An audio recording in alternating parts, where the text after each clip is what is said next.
So first day back for the players, what's the general feeling among the squad? It's, as it always is with pre-season training, there's always apprehension. There's always that fear of what's to come and the difficulty that pre-season training presents. But, you know, it's nothing silly. I mean, the first day today we'll do a little bit of interval running, a little bit of body circuits and introduce them gently. They've had programmes over the summer that, you know, is high maintenance for them, and they all look in good shape, so there shouldn't be any problems. And then, of course, we go into matches very quickly. We'll be playing a lot of practice matches up here at the training ground, as well as the running element of it and the technical element of it we always include. So I think we've got an enjoyable period coming in pre-season. We hope that the weather holds up. I always like the sunshine for pre-season, even though some people complain it can be a bit warm. I prefer getting my stripped down to as little clothes as you possibly can, make yourself as light as you possibly can to get running around here. And with the cup fixtures formed before the start of the league season, what added pressure does that bring in terms of getting the fitness levels up and things? Well, the fitness levels should be good anyway, but yeah, we have to make sure that we are getting up to speed as quickly as we can.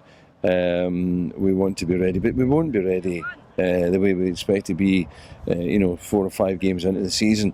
On the 16th of July. It's impossible, and if we try and do that, we're likely to injure people.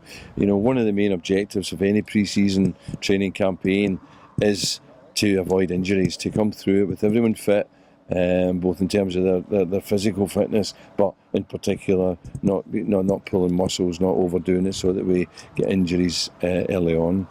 A couple of new signings have arrived. How key is the depth of the squad in terms of avoiding injuries and keeping fitness high? Yeah, and competition, of course. Some of the boys, they're all over there behind me, and it's good to see some new faces. I think it energises everyone. New voices, new faces. They'll all be looking forward to seeing what sort of players they are, how good they are, and we do as well. And how they're going to fit together. That's one of the things. We have a picture in our head about what the players are as individuals, but we've still got to see, that group standing over there, what is going to be ultimately the best 11 that's going to start the first game of season at Kilmarnock. Any opposition can't be underappreciated, but obviously with Rangers in the Cup, is that a good level to get the players up to and get the sort of confidence going? Yeah, I think it's a good focus for us, but I'm not, don't get me wrong, I want to win the game because I want to progress in the Cup. But I'm not, busting everything just to be fit for that game. We can't do that. I've said that already. Otherwise, we'll end up getting injuries. We've got to prepare pre-season as we always do. I think that we have a chance of arriving at on the 16th, in reasonable shape because of the condition that the boys come back in now with their maintenance programmes that they undertake during close season. So we're ahead of the game as opposed to what we were when I was a player, for instance. I mean, this is my 44th pre-season, and I can assure you that the first pre-season I've done is a lot different from the one that we'll be doing here. And Mark, what are the general aims for the new season, and how are you feeling? Well, obviously we would hope that with the new signings and a bit of freshness that we can kick on from where we finished last season. From when I came in to the end of the season, we had a great run, and that was the sort of form that we hoped for, and it's the sort of form that we hope we can start the season with, and if we can, then we can have a really enjoyable season. I mean, it's a long season, the 38 league games and the cup games as well, and hopefully this year could be a year when we maybe have some cup runs.